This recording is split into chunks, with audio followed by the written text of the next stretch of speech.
Tujuan pembelajaran.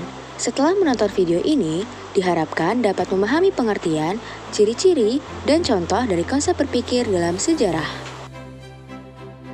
Konsep berpikir dalam sejarah. Konsep berpikir dalam sejarah terbagi menjadi dua, yakni berpikir secara diakronis dan berpikir secara sinkronis.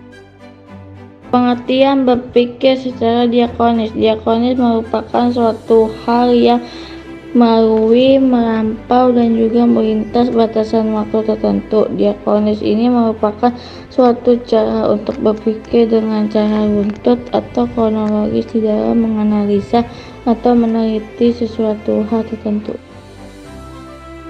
Ciri-ciri konsep diakronis ada 4. Yang pertama ialah memanjang dalam waktu dan menyempit dalam ruang. Yang kedua, fokus pada kronologis. Yang ketiga, terdapat konsep perbandingan. Dan yang keempat, bersifat vertikal.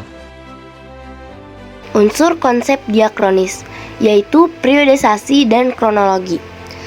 Periodisasi atau pembabakan waktu adalah salah satu proses strukturisasi waktu dalam sejarah dengan pembagian atas beberapa babak zaman atau periode. Contohnya adalah periodisasi sejarah zaman batu, zaman praaksara, zaman kerajaan Majapahit, dan lain-lain. Sedangkan kronologi merupakan unsur yang menganalisis peristiwa sejarah yang berlangsung secara teratur dari segi urutan waktu. Contohnya, kronologi pertempuran Surabaya pada tahun 1945.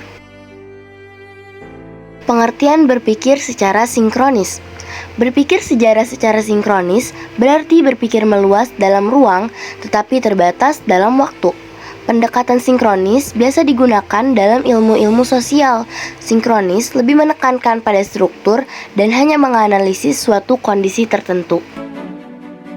Ciri-ciri konsep sinkronis adalah meluas dalam ruang dan terbatas dalam waktu. Kajiannya sistematis, tidak ada konsep perbandingan, dan bersifat horizontal.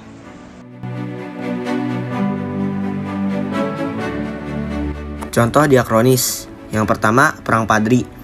Perang Padri terjadi pada tahun 1821 sampai 1837. Yang kedua, Perang Ambarawa.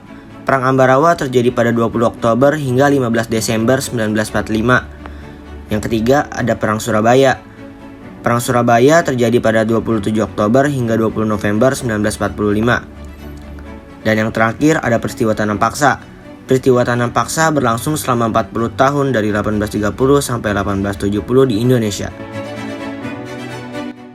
Contoh sinkronis. Yang pertama, peristiwa proklamasi kemerdekaan. Salah satu peristiwa bersejarah yang paling penting bagi rakyat Indonesia. Peristiwa ini terjadi pada tanggal 17 Agustus 1945. Yang kedua, keadaan ekonomi Indonesia tahun 1998.